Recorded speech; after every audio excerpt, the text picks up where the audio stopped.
ना सिर्फ प्रेरणा प्रदान करती है वरन हमारा हाथ पकड़ करके जबरदस्ती बिना इच्छा के भी हमको सन्मार्ग की ओर ले जाती है। ये हमारे भीतर की आंतरिक शक्ति को जगाती है और हमारी बाह्य प्रकृति पर हमारा नियंत्रण पैदा करती है, हमारी परिस्थितियों को हमारे अनुकूल बनाती है और भीतर एक विश्वास जगाती है कि हम परिस्थितियों के दास नहीं, उसके निर्माता, नियंत्रणकर्ता और स्वामी है। ऐसे महामंत्र गायत्री मंत्र का मेरे साथ उद्घोष करें। मेरे से पूछें तो ये गायत्री मंत्र का भावार्थ इतना ही था। आइए एक स्वर में एक साथ कमर सीधी करके दोनों हाथ गोद में रख लें। उगते हुए सूर्य का उस महान तेज को धारण करते हुए गायत्री महामंत्र मेरे साथ साथ एक स्वर में। ओम भूर्भुवः स्वः तत्सवितुर्वरेण्यं भर्गो देवस्य धीमहि धियो यो नः प्रचोदयात्। अज्ञानतिमिरान्धस्य ज्ञानाञ्जनशलाकया चक्षुरुन्मीलितं येन तस्मै श्री गुरुवे नमः।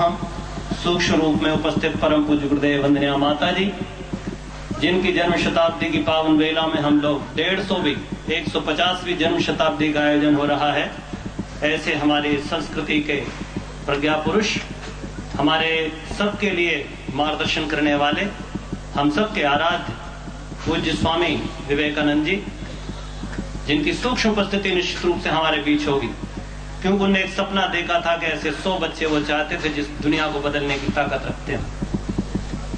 आज के मंच पर यहाँ आसीन संभवतः उनकी उम्र 96 साल की है, 90 इयर्स प्लस हैं, पर मैं कहूंगा कि वो हमारे बीच में 19 के हैं। माननीय मधेश्वर जी बाबू जी, जो आज भी ऊर्जा और उत्साह से भरे हुए हैं और हम युवाओं के लिए एक प्रेरणा बने हुए हैं। हमारे बीच उपस्थित डॉक्टर राजीव रंजन साहब, जिन्होंने आपको बहुत सारी बिल्कुल पर्सनल बातें और व्यवहारिक बातों का ज्ञान दिया। आदरणीय अनिल ठाकुर साहब, जिन्होंने अपने जीवन और विवेकानंद के जीवन के साथ आपको परिचय कराया। हमारे सबके बीच उपस्थित युवा आइकॉन माननीय इरफान जी, इरफान आलम जी। हमारे ही बीच विवेकानंद योग केंद्र के परमाचार्य जी। हमारे बीच उपस्थित हमारे इस पटना जोन के जोन प्रभारी आदरणीय श्री सिन्हा जी। हमारे बड़े भाई साहब आदरणीय सत्येंद्र राय जी। और भाइयों, सच पूछे ना तो मुझे स्मरण आता है कि आज से 2500 वर्ष पहले इस पावन भूमि का गौरव सारे विश्व में छाया हुआ था।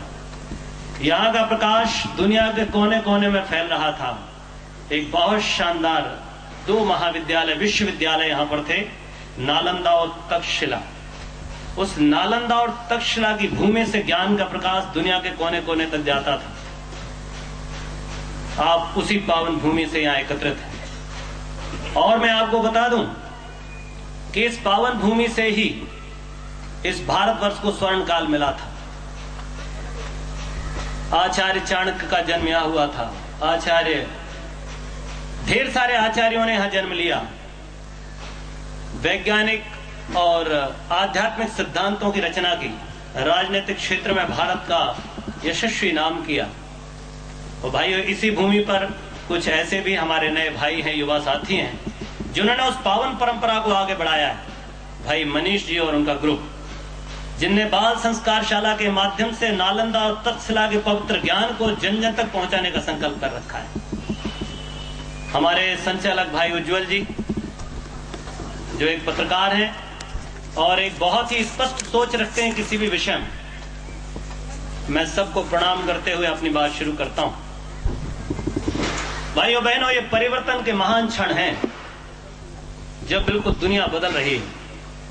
इस बदलाव में हर व्यक्ति कहीं ना कहीं भागीदार है और आप देख रहे हैं दुनिया के कोने कोने में अजीबोगरीब परिवर्तन हो रहे हैं। जो शासक 40-40 साल से अपनी सत्ता जमाए अत्याचार कर रहे थे, वो देखते देखते महीने 2 महीने में उलट गए। विश्व में एक आंधी चल चुकी है परिवर्तन की। चारों तरफ एक ऐसा बोलबाला है, ऐसा लगता है मानो भारत माता और ये विश्व और विश्व की मानवता फिर से करवट ले रही थी। कुछ एक नया बदलाव हम सब के बीच आ रहा है और इस महान बदलाव के हम सब साक्षी हैं। सिर्फ साक्षी रहना ही पर्याप्त नहीं होगा, हमको इससे आगे बढ़कर के इसमें एक सक्रिय भागीदारी करनी पड़ेगी। जो परिवर्तन में भागीदार नहीं बनता वो मृतक कहलाता है, और जो परिवर्तन को झेलता है, परिवर्तन के अनुरूप अपनी योजना बनाता है, स्वयं जागृत रहता है और लोगों को जगाता है, ऐसे ही व्यक्ति को जीवंत कहा जाता है, ऐसे ही व्यक्ति को युवा कहा जाता है। भाइयों बहनों, भारत के प्राचीन इतिहास और विश्व के इतिहास पर आप नजर डालें। अगर भारत के इतिहास पर, ज्ञात इतिहास पर ही नजर डालते हैं तो आप पाएंगे कि इस देश की भूमि से ढेर सारे आंदोलन शुरू हुए। आप बहुत पहले जाएं, त्रेता युग में भगवान राम आए थे। जब भगवान राम आए तो राम के जीवन में जो लोग उनके साथ जुड़े और जिनने महान कार्य कर दिखाया, वह त्रेता युग का युग निर्माण था।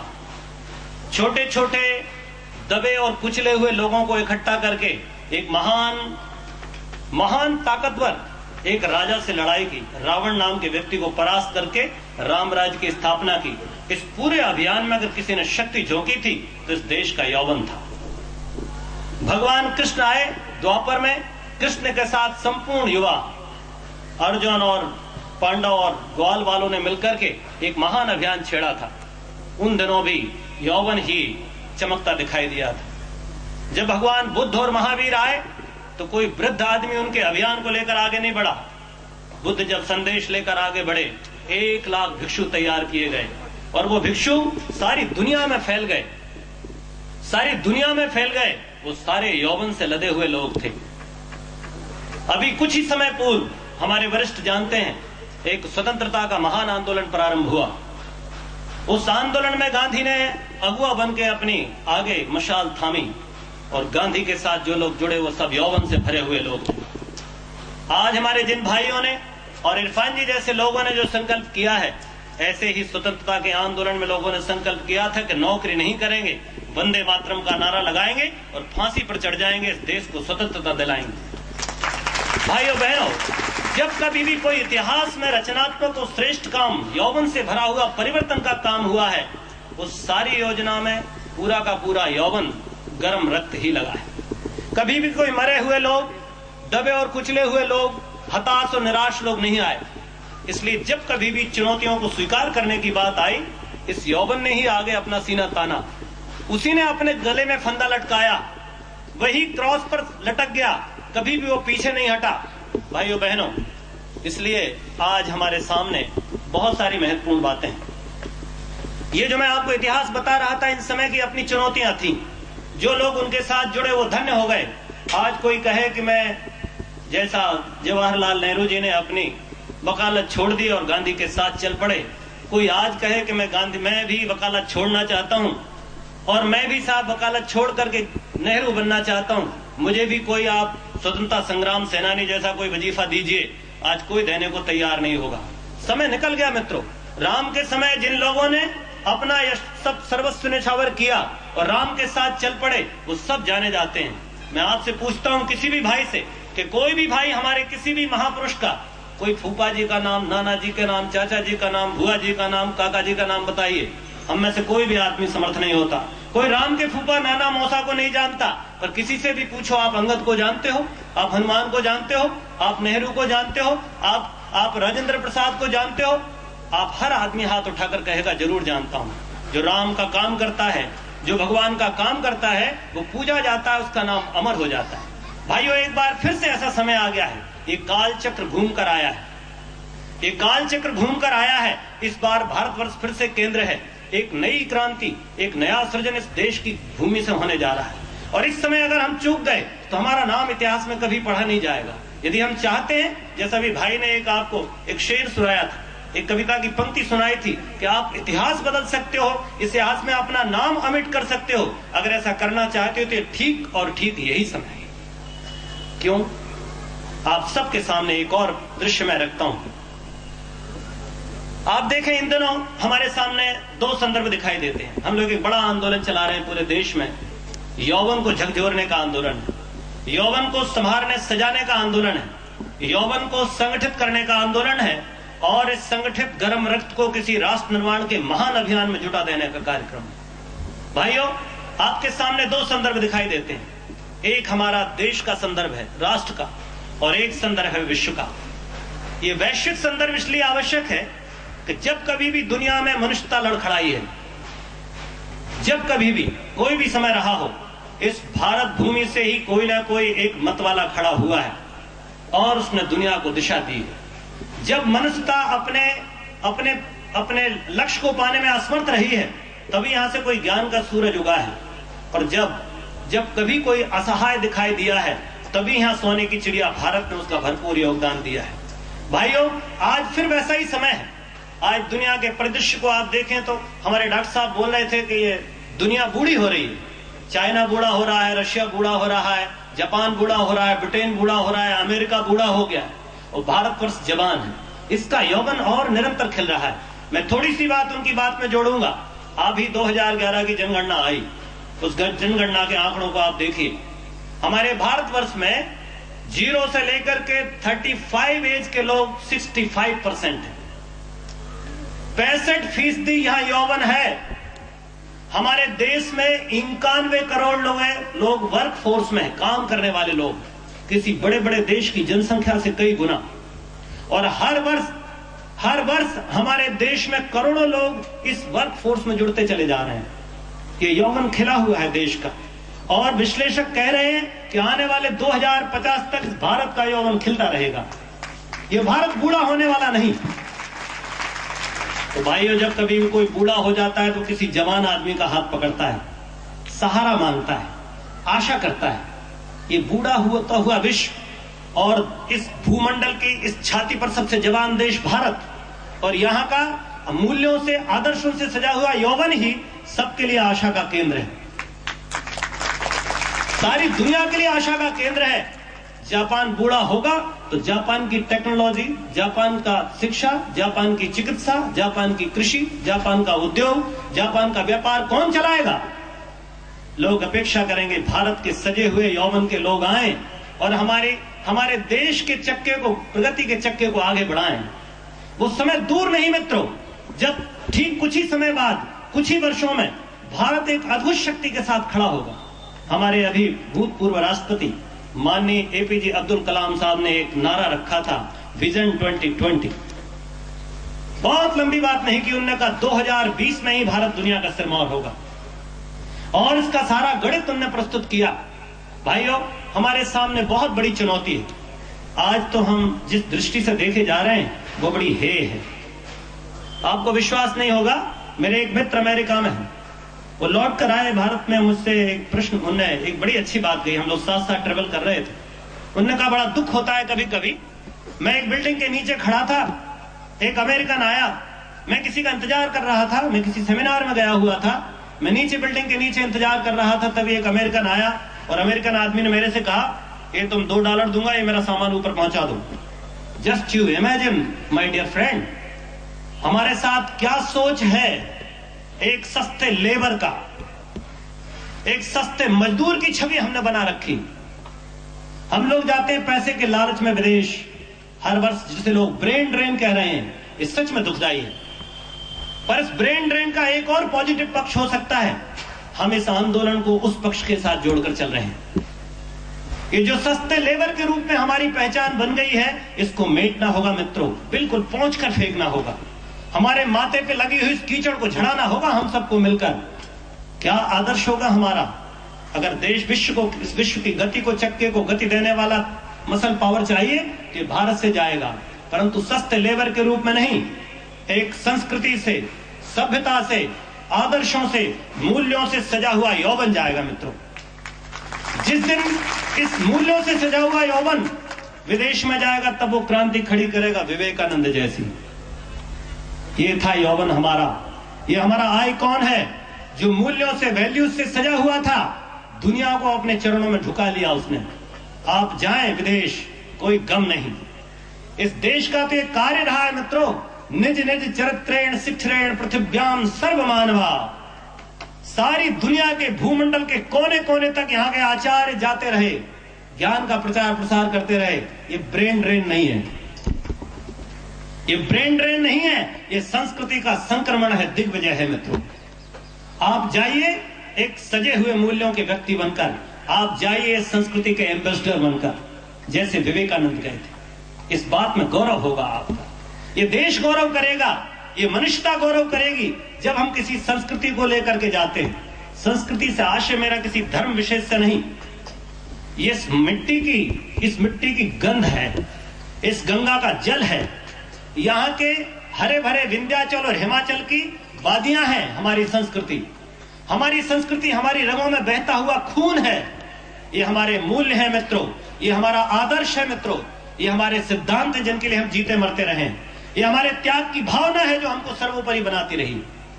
इसलिए भाइयों, आप जाना जरूर, मैं कहूंगा हम में से हर एक आदमी को जाना चाहिए अपने देश की। जैसे हमारे भाई ने एक उदाहरण प्रस्तुत किया, मैं वंदना करता हूं इरफान आलम जी की, उन्होंने अपने देश की संस्कृति को लोगों के समक्ष रखा। ये जज्बा, इस जज्बे को सलाम। हमको ये बन के जाना होगा, हम पिट्ठू बन करके, छोटे बन करके, नीच बन करके जाएं, पापी बन करके जाएं ना। हम जैसा उन्होंने कहा, पूर्व में भी कहा और हमारे पूर्व वक्ता डॉक्टर साहब ने भी कहा, हम परमात्मा की संतान हैं। हमारा ऋषि घोषणा करता रहा है, चिदानंदो हम, शिवो हम, सो हम, सच्चिदानंदो हम, अयम आत्मा ब्रह्म तत्वमसि। कभी हमने इसे नीचे सोचा ही नहीं, हमने कभी नहीं सोचा। पाश्चात्य कहता रहा मनुष्य पापी है, इसको कन्फेस कराओ।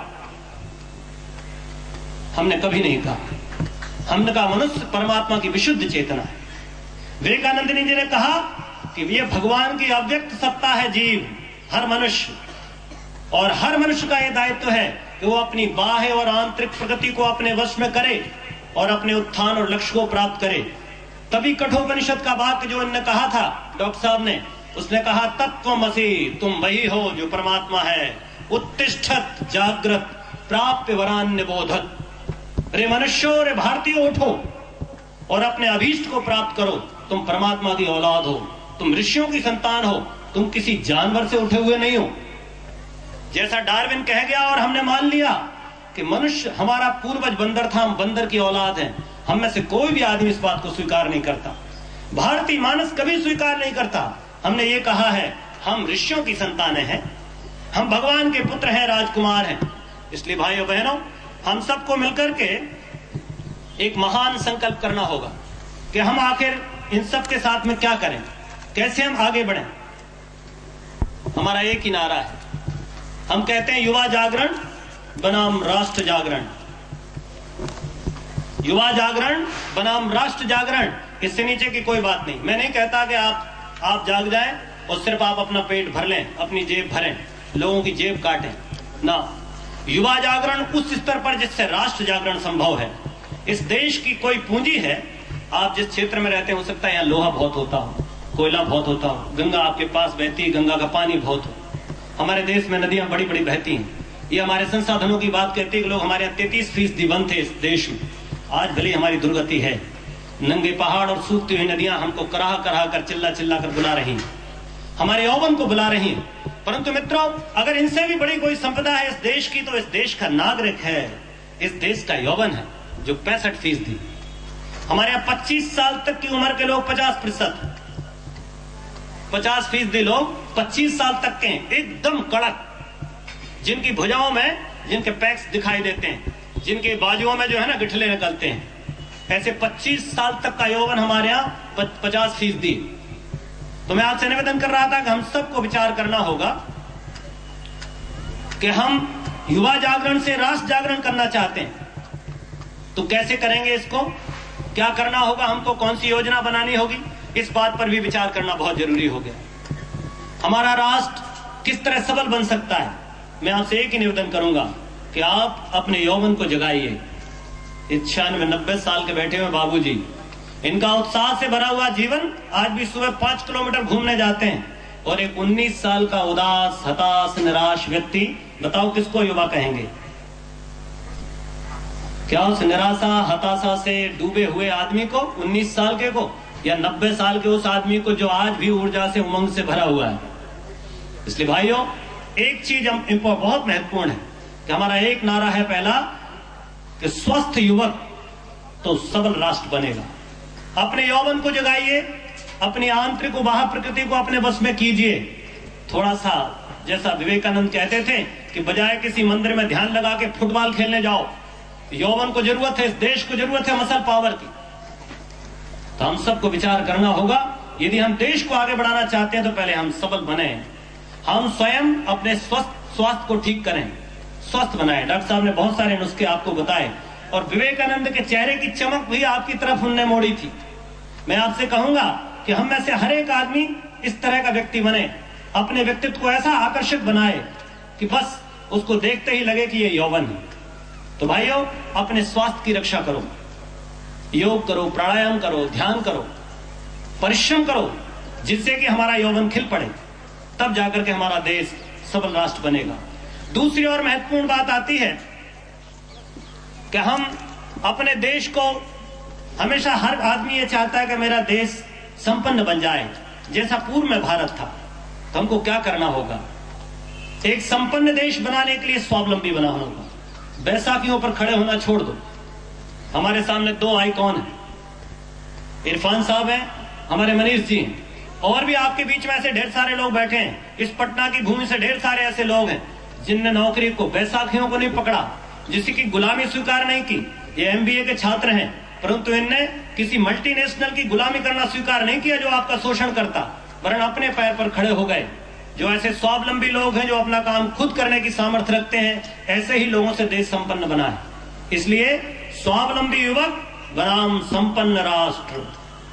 और एक और महत्वपूर्ण बात भाइयों, इन दिनों हम देखते हैं कि हमारा यौवन बड़ा उच्छृंखल दिखाई देता है। आप किसी भी बुजुर्ग आदमी से देश में कहीं भी पूछेंगे कि भैया युवा माने, युवा माने, तो वो कहता है युवा माने जो किसी की बात ना मानता हो, युवा माने जो कुछ भी करने को तैयार हो, युवा माने जो पब्स में और क्लब्स में डांस करने वाले लोग, युवा माने आग लगाने वाले, बस को जलाने वाले, किसी बिल्डिंग में हाहाकार करने वाले, किसी नेता के पीछे लाइन से खड़े होकर के उसकी जय जयकार करने वाले लोग। ये यौवन है? ये यौवन नहीं मित्रों। यौवन है शालीनता का नाम, यौवन है शिष्टता का नाम, यौवन है सभ्यता का नाम, और शालीनता ही सभ्यता की पहली निशानी है। यदि हम चाहते हैं कि यह देश हमारा श्रेष्ठ बन जाए, तो हम सबको शालीन बनना होगा, सभ्य बनना होगा, उत्कृष्ट बनना होगा। इसलिए अपने जीवन से शालीनता को कभी विदा मत होने देना, अनुशासन प्रिय रहना, समय के पाबंद रहना, उत्कृष्ट बातों के साथ अपना जीवन जोड़ना, अच्छे साहित्य के साथ अपना परिचय करना, मनोरंजन के नाम पर किसी कुत्सित परंपरा में अश्लीलता को ना स्वयं कभी ग्रहण करना, ना किसी को परोसना। इसलिए भाइयों, अगर हम शालीनता को ग्रहण कर पाएंगे तो हमारा देश श्रेष्ठ जरूर बनेगा। और अंतिम बात, एक चौथी महत्वपूर्ण बात जो देश के लिए हम में से प्रत्येक आदमी सोचता है, हम सब जानते हैं कि हमारा देश ऐसा देश बन जाए कि हम दुनिया के सामने एक नए तरीके की बात प्रस्तुत कर सके। ऐसा कौन सा देश होगा हमारा? हमारी चौथी और सबसे महत्वपूर्ण बात है जिसके लिए हम लोग सदा कार्य में लगे रहते हैं कि भाइयों, आज बहुत सारी चुनौतियां हमारे सामने। मैं आपसे निवेदन कर रहा था कि इन दिनों एक बड़ा संकट हमारे देश पर है, बड़ा संकट हमारे देश पर है। आप किसी भी, लोग कहते हैं भगवान सब जगह पाया जाता है, एक उक्ति रहती है कि भगवान सर्वत्र सब व्याप्त हैं, परंतु मैं आपको एक और सच बताता हूं हिंदुस्तान का। मैं पूरे देश में घूमता हूं, आप पूर्व से पश्चिम तक और उत्तर से दक्षिण तक कहीं भी चलाइए, अरुणाचल से लेकर के आप उधर गुजरात तक चले जाइए, उधर आपका कश्मीर से लेकर के आप कन्याकुमारी तक जाइए, हमारे देश में गंदगी सर्वत्र व्याप्त है। हमारे गांव, हमारा देश गंदा पड़ा हुआ है। ये गंदगी हमको चिढ़ा रही है मित्रों, ये हमारे सामने चुनौती है, इससे निपटना होगा। हमने एक योजना बनाई है, लोग कहते हैं बेरोजगारी है, हमारे देव संस्कृति विश्वविद्यालय ने एक योजना बनाई कि हम इस देश की गंदगी को मिनटों में खत्म कर सकते हैं और 2 करोड़ लोगों को शानदार रोजगार दे सकते हैं। कचरे के निष्पादन से, मात्र कचरे के निष्पादन से 2 करोड़ लोगों को रोजगार मिलता है, खाद मिलता है और स्वावलंबन की बड़ी यूनिट खड़ी की जा सकती। तो भाइयों, हमारे सामने ये गंदगी एक चुनौती, हमारे सामने सूखती हुई नदियां एक चुनौती हैं, हमारी गंगा प्रदूषित हो रही है। शायद आप देख रहे होंगे, मुझे याद है, मैं हरिद्वार में रहता हूं, गंगोत्री से लेकर के जब आप गंगा चलती है, उसकी सहायक नदियां हैं, मंदाकिनी है, अलकनंदा है, भागीरथी है। आपको शायद ये स्मरण ना होगा ना आपके कभी दिमाग में गई होगी बात। भागीरथ जहां गंगा बनती है, भागीरथी और अलकनंदा मिलकर के, उसके ऊपर की गंगा खत्म हो गई भाइयों। पूरी गंगा समाप्त है, टनल्स में पड़ी हुई है गंगा, सड़ रहा है पानी। नदियां, हमारी गंगा हरिद्वार तक आते आते 60% ऑक्सीजन रह जाती है। 60% ऑक्सीजन, मात्र 60% ऑक्सीजन बचती है। गंगा 40% प्रदूषित हो जाती है। पटना में मुझे पता नहीं आपका पानी कैसा होगा, कैसा पीते होंगे आप। और आगे जाएंगे, कानपुर के तट पर चले जाइए, आपकी रूह कांप जाएगी, गंगा में पांव डालना नहीं चाहेंगे आप। जो गंगा जिसकी तटों पर हमारी संस्कृति का विकास हुआ, आज वो कराह रही है मित्रों। किसकी ओर निहार रही है? यौवन की ओर। और जो पहाड़, जब कभी इस देश में आरण्यकों की संस्कृति थी, आज पता है किसी पहाड़ को देखो तो ऐसा लगता है जिसने बढ़िया किसी ने शेविंग क्रीम लगा करके हजामत बना दी हो। सारे पहाड़ क्लीन दिखाई देते हैं, कहीं पेड़ नहीं है मित्रों। ये पेड़ आपको, इनकी हवाएं, इनकी वादियां आपको आवाज लगा रही, युवाओं को पुकार रही हैं कि फिर से इनको हरा भरा करो। परंतु भाइयों बहनों, ये सब काम होगा कैसे? इन सब के लिए कौन आएगा आगे? हमारे एक बात कही जाती, पूज्य गुरुदेव हमारे बताते थे कि एक आदमी के जीवन में, कोई कैसा भी आदमी हो, भगवान ने सब आदमियों को 24 घंटे का समय दिया है। 8 घंटे आपके, 7 घंटे आपके सोने के लिए, 8 घंटे आपके पढ़ने या काम करने के लिए, 5 घंटे आपकी बाकी दीगर व्यवस्थाओं के लिए, नहाना धोने, भोजन करने से लेकर बाकी चीजों के लिए। टोटल आप काउंट करते हैं, दिस इज 20 आवर्स, 20 घंटे, 4 घंटे बचते हैं। कभी आपने कैलकुलेट किया कि 4 घंटे आपके कहां जा रहे हैं? ये 4 घंटे आपके कहां जाते हैं, आपने कभी सोचा नहीं होगा। ये 4 घंटे बर्बाद होते हैं, बर्बाद। या तो टीवी देखने में, या गप लगाने में, पान की दुकान पर खड़े होने में, या फिर चैटिंग करने में, या मोबाइल पर, फोन पर बात करने में अनावश्यक, या किसी को परेशान करने में, या किसी राजनीतिक के पिछलग्गू बनने में, या फिर कहीं रैली में हाय हाय करने में। आपके 4 घंटे जीवन के बर्बाद हो रहे हैं प्रतिदिन। महीने में आप 30 दिन में लगाओ तो 120 घंटे हैं। इनको आप जोड़ते चले जाओगे तो जीवन का अधिकांश भाग आपका इस तरह की व्यवस्था में नष्ट हो रहा है। भाइयों, गुरुदेव कहते थे बस इसमें से आप 1 घंटा भगवान के काम के लिए लगाइए। भगवान मान समाज, स्मरण रखना। भगवान को किसी की सेवा की जरूरत नहीं। हनुमान जी को किसी के रंग पोतने की क्या इंतजार नहीं करते हो। शंकर जी किसी के पानी चढ़ाने के लिए कोई इंतजार में नहीं बैठे। भगवान भूखा नहीं है, वो सबको भोजन देने वाला है। भगवान माने ये दृश्य समाज, ये हमारी प्रकृति, हमारा देश, हमारा विश्व। तो आपको सेवा का कार्य करना होगा। इस सेवा के कार्य से ही हमारा जीवन महान बनता है और ये देश भी महान बनता है। यदि हम देश को सुखी बनाना चाहते हैं तो हमको सेवा भावी बनना पड़ेगा। इसलिए सेवा भावी युवक बनाम सुखी राष्ट्र। तो भाइयों, मैंने आपसे निवेदन किया किस तरह से हम अपने जीवन को व्यवस्थित करके, सबसे पहली बात मैंने आपको बताया कि अगर स्वस्थ युवक है तो सबल राष्ट्र होगा हमारा। अगर स्वावलंबी युवक है तो हमारा राष्ट्र संपन्न बन जाएगा। यदि हमारा शालीन युवा है तो हमारा देश श्रेष्ठ राष्ट्र बनेगा। और हमारा सेवा भावी युवा है तो ये देश जरूर सुखी बन जाएगा। और भाइयों, इन सब के लिए जब आप आगे बढ़ते हैं तो आपके जीवन की बात जरूर आती है कि कोई भी आदमी सेवा करने कब जा सकता है। जो दिया बुझा हुआ है वो किसी भी लौ को, किसी भी बाती में आग पैदा नहीं कर सकता। जो जला हुआ है वही अन्य दीपकों को जला सकता है। जो गड्ढे में पड़ा हुआ आदमी है वो किसी को गड्ढे से बाहर नहीं निकाल सकता। जो कीचड़ में सना है वो दूसरे को साफ नहीं कर सकता। इसलिए भाइयों बहनों, अब तो दीपक बनो, अपने दीपक बनो, अपने जीवन को प्रज्वलित बनाओ। जीवन के कुछ ऐसे अनुशासन मानो जिनसे हमारा जीवन श्रेष्ठ बनता हो। अपनी जीवन साधना के प्रति सजग हो जाओ। बाल संस्कार शाला और शक्तिपीठ पर चलने वाली इस व्यक्तित्व परिष्कार की कक्षा में आओ। जीवन साधना के सूत्रों को सीखो। मैं बार बार कहता हूं भाइयों से, हमारे युवाओं से, 3 चीजें, चिंतन, चरित्र और व्यवहार। ये 3 बातें स्मरण रखना। चिंतन, चरित्र और व्यवहार। और दूसरी 3 चीजें गुण, कर्म और स्वभाव। यही हमारे व्यक्तित्व का परिचय प्रदान करते हैं। इसलिए अपनी आंतरिक क्षमताओं को जगाइए, अपने चरित्र को ऊंचा बनाइए, अपने चिंतन को उत्कृष्टता के साथ जोड़िए और ऐसा व्यवहार करिए कि बस लोग आपके दीवाने हो जाएं। हर आदमी आपको चाहे कि ये भाई मेरे पास होता। आज आपने इरफान जी को यहाँ बुलाया उनके चिंतन, चरित्र और व्यवहार के कारण। आज आपने डॉक्टर साहब को यहाँ बुलाया, ये चिंतन, चरित्र और व्यवहार ही उनका परिचय था। व्यक्तित्व की बात कहते हैं लोग, व्यक्तित्व क्या होता है? व्यक्तित्व दिखने वाला नहीं है, ये टेलर मेड व्यक्तित्व नहीं होता कि आपकी टाई अच्छी, आपका सूट अच्छा तो आपका व्यक्तित्व अच्छा हो जाएगा।